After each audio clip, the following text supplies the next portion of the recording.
All right, hello, and welcome back to the channel. This is Jimmy, and thank you for clicking on another video.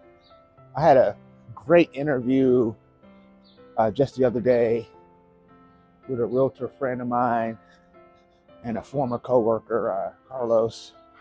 And I thought he was always such an insightful and inspirational leader, and I just appreciated his perspective and his level of vulnerability as he talked about his journey, and what ultimately led him to being an entrepreneur. And if you didn't watch that video, it's definitely worth going back and see it.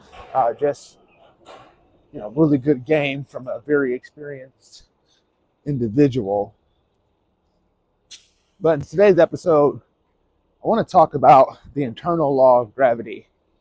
And I think we're all familiar with the concept of gravity, right? If you throw something in the air, there's a natural force here on the earth that pulls it in that direction. Whether you believe that direction is up or down, if you're a flat earther or not, I do believe that gravity at one point or the other plays a role. And so what I want to talk about is the internal law of gravity. Whatever your mindset is on, whatever you think about, wherever your mind is, that is ultimately where you are in your external reality. There was a time in my life that I had a pretty, unhealthy relationship with the police. And I was always, what I deemed myself as a good citizen. I never got in any trouble. But growing up with the relationship that I had, growing up in the environment that I had, the police didn't have really great reputations. And a lot of the people I knew were always avoiding the police. And although I didn't live that lifestyle, being around people that were in the space of always avoiding the police had me focused on that. And so I kept finding myself in these situations to where, I would see a police and I would get extremely nervous. I would be looking, I probably looked suspicious a lot of time in their minds. So there was one night, it's super cold, snowy day in Indianapolis.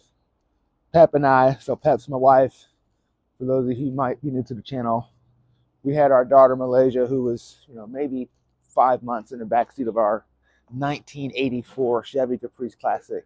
And one of the tail lights were out, or not the tail light, excuse me, headlight was out. And we was driving down Henry Pike on our way home from doing some late night grocery shopping. Police come and I look at them from a distance and I could tell as a cop, and I instantly get nervous. And what I knew was going to happen happened. The cop ended up hitting a U-turn. He pulled me over, asked for my license and registration, which of course I had, and asked me if I knew my headlight was out. Say yes. So he grabbed my license, ran back with it, and when he came back, asked us to get out the car, and I was confused. I'm like, for what? Like, I knew my license was good, and he told me my license was fractured. I didn't even know what that meant, but long story short is I couldn't drive. I wasn't supposed to be driving. He sees that I had my daughter in the back seat, and I would say the cop was nice enough to give us a ride home. We didn't have to walk in the snow with the baby and carry our groceries. And my mindset on that story shifted over the years. One, I initially blamed the cop for not letting us off the hook. But that's putting control in somebody else's hands. And I just needed to get my life together.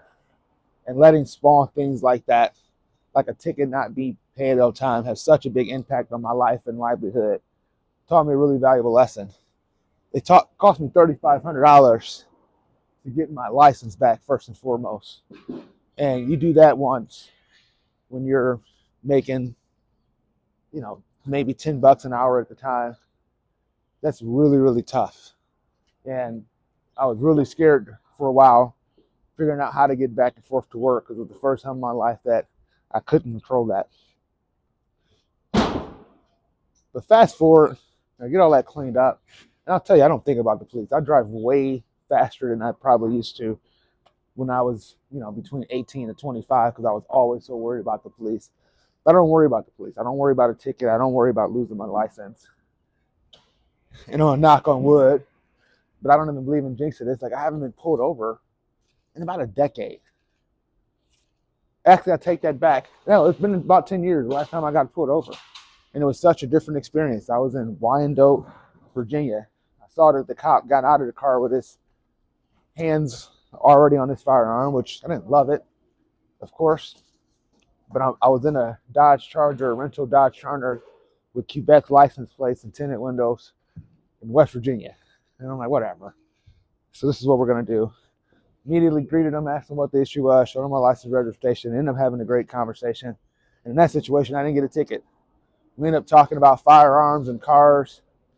And I wasn't worried about my life. I knew this guy wasn't going to do nothing despite his initial posture. But this is different in mindset. And it's easy to say that it's because of the people I interacted with. But it very well could be because where I was internally. And so the law of internal gravity, your life goes where you think it should go. Your life is going where your mindset is. And I really wish people can understand and appreciate that. It's really easy to blame external factors. But look within if you don't like where you are. So short video today as I walk to work. As always, thank you for clicking on another video. Let's resonate with somebody. Like, subscribe to the channel. I'll see y'all soon.